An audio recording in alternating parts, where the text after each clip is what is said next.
Perintah Kaisar Naga. Bab 4482, sungguh luar biasa. Ketika Lao Sun melihat bahwa Dev telah menyingkirkan pedang pembunuh naga dan ingin bersaing dengannya secara fisik, dia tidak bisa menahan cibiran dan berkata, "Wah, aku harus melawan dengan tubuhku untuk selamat dari kesengsaraan. Kamu adalah seperti Guan Gong ketika kamu membandingkan tubuhmu denganku. Bermain dengan pisau besar di depanmu." Wajah Lao Sun penuh dengan penghinaan, lalu dia mengambil langkah maju, dan seluruh bumi bergetar. Tinju meteor.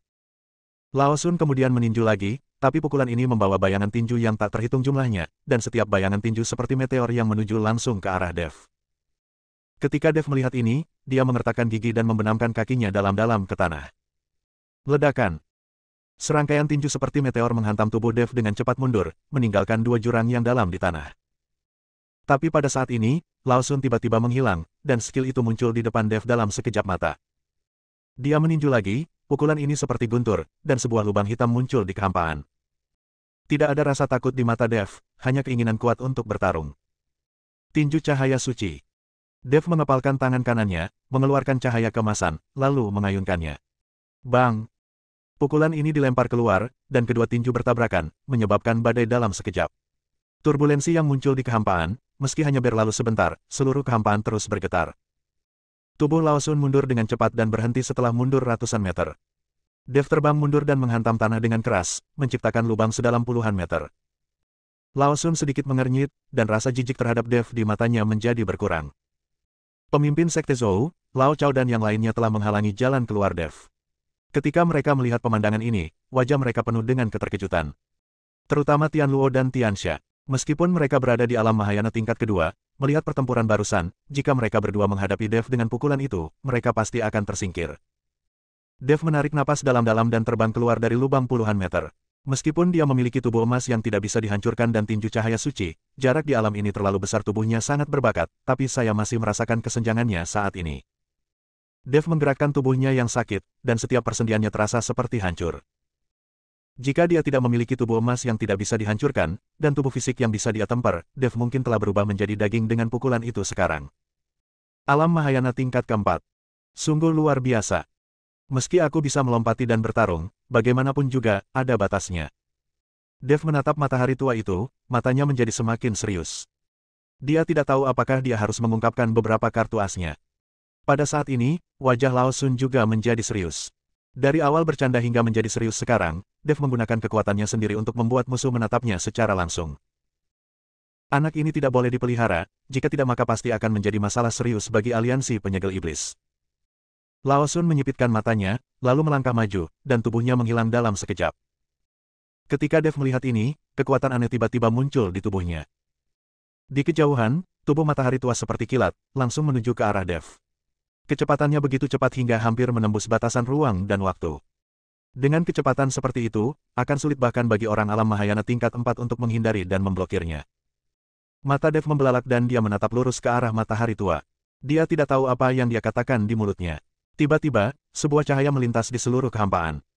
Sebuah kekuatan aneh menyelimuti kekosongan dalam radius puluhan mil. Tubuh Lao Sun yang seperti kilat tiba-tiba terasa terkurung, dan gerakannya menjadi lebih lambat. Kecepatan yang semula tidak terlihat dengan mata telanjang kini bisa terlihat dengan jelas. Lao Sun mengerutkan kening dan menatap Dev dengan tidak percaya. Tapi Dev sudah bersembunyi saat ini, dan tubuh Lao Sun melewati Dev. Pukulan ini sebenarnya berhasil dihindari oleh Dev. Bab 4483, donasikan otak Anda jika Anda tidak membutuhkannya lagi. Nak, apa yang baru saja kamu lakukan? Lao Sun bertanya pada Dev dengan sangat bingung. Dev menyeringai dan berkata dengan sangat meremehkan, tidak ada yang bisa dilakukan, hanya saja kecepatanmu terlalu lambat, sangat lambat hingga aku hampir tertidur. Anda. Lao Sun sangat marah dan bergegas menuju Dev lagi. Kali ini, tubuh Lao Sun benar-benar menerobos kehampaan, seolah-olah dia berada di depan Dev dalam sekejap. Tapi saat Lao Sun hendak meninju Dev, kekuatan aneh tiba-tiba menyapu dirinya lagi, membungkus tubuhnya dan memperlambat gerakannya. Dia menatap Dev tanpa daya dan menghindar darinya dengan ekspresi sarkastik di wajahnya. Sial, aku tidak percaya. Lao Sun akan marah. Tanpa berhenti sama sekali, dia berbalik dan meninju lagi. Sosok muncul satu demi satu. Matahari tua berubah menjadi sosok yang tak terhitung jumlahnya dan mengelilingi Dev. Tidak peduli di mana Dev bersembunyi, dia sepertinya diselimuti oleh tinju Old Sun. Melihat ini, Dev menyeka darah dari sudut mulutnya, dan kekuatan aneh di tubuhnya meledak lagi.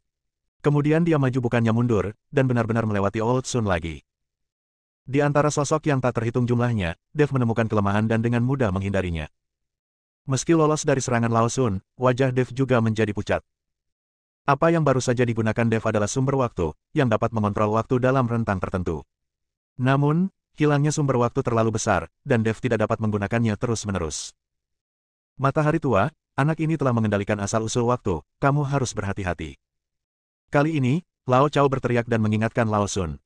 Asal mula waktu. Old Sun tampak terkejut dan memandang Dev dengan tidak percaya, kamu adalah biksu tingkat ketujuh di alam kesengsaraan, bagaimana kamu bisa mengendalikan asal mula waktu? Sungguh luar biasa. Lao Sun tidak percaya bahwa seorang biksu muda di alam kesengsaraan dapat mengendalikan asal mula waktu. Anda harus tahu bahwa biksu Mahayana mungkin tidak dapat mengontrol asal-usul waktu, tetapi Dev hanyalah master alam kesengsaraan. Baru saja, Dev menggunakan kekuatan asal mula waktu 3 kali berturut-turut, sungguh luar biasa. Ada begitu banyak hal yang tidak dapat dipercaya, dan saya masih memiliki banyak metode yang tidak berguna, jika tidak, Anda pasti sudah menjadi mayat sejak lama. Dev berpura-pura santai dan berkata. Faktanya, Dev hanya menakuti Sun Tua. Sekarang dia tidak punya cara untuk menggunakan kekuatan asal mula waktu. Akan lebih baik jika kita bisa menakuti orang ini. Bahkan jika dia tidak bisa melarikan diri karena ketakutan, itu tetap membuat Sun Tua ketakutan. Dengan cara ini, Dev bisa mendapatkan keuntungan psikologis selama pertarungan. Siapa yang ingin kamu takuti? Bahkan jika kamu memiliki asal-usul waktu, aku dapat dengan mudah menangkapmu jika aku membunuhmu. Lao Sun tidak tertipu sama sekali dan berubah menjadi aliran cahaya lagi dan menghilang dari tempatnya. Melihat ini, Dev tidak berani memiliki ilusi apapun. Pedang pembunuh naga dikorbankan lagi. Saat kristal naga di dadanya berkedip, cahaya kemasan meledak di belakang Dev, dan kemudian naga emas perlahan muncul. Dev menebas dengan pedangnya. Naga emas mengelilingi pedang dan membuat semburan naga mengaum. Bahkan kristal naga hijau di tubuh Dev benar-benar memancarkan cahaya berdarah, dan hantu naga hijau melayang di atas kepala Dev. Melihat pemandangan ini, pemimpin Sekte Zhou dan yang lainnya langsung tercengang. Apa yang terjadi? Bagaimana anak ini bisa mengeluarkan 2 aura naga? Sial, biarpun anak ini berdarah naga, mustahil baginya untuk meledakkan 2 jenis energi naga. Pemimpin Sekte Zhou dan Lao Chao semuanya terkejut. Mungkinkah Dev lahir dari perkawinan naga emas dan naga hijau? Tian Luo menjelaskan dengan terkejut. Begitu Tian Luo selesai berbicara, 3 mata bodoh menatapnya. Sekte Master Zhou, Lao Chao dan Tian Xia. Mereka bertiga memandang Tian Luo seolah-olah sedang melihat sapi. Tian Luo merasakan sorot mata ketiga orang itu dan merasa malu, jadi dia hanya bisa menundukkan kepalanya. Jika kamu tidak membutuhkan otakmu, sumbangkan saja. Bagaimana kamu bisa mengatakan hal-hal bodoh seperti itu? Sekte Master Zhou menegur Tian Luo. Bersambung.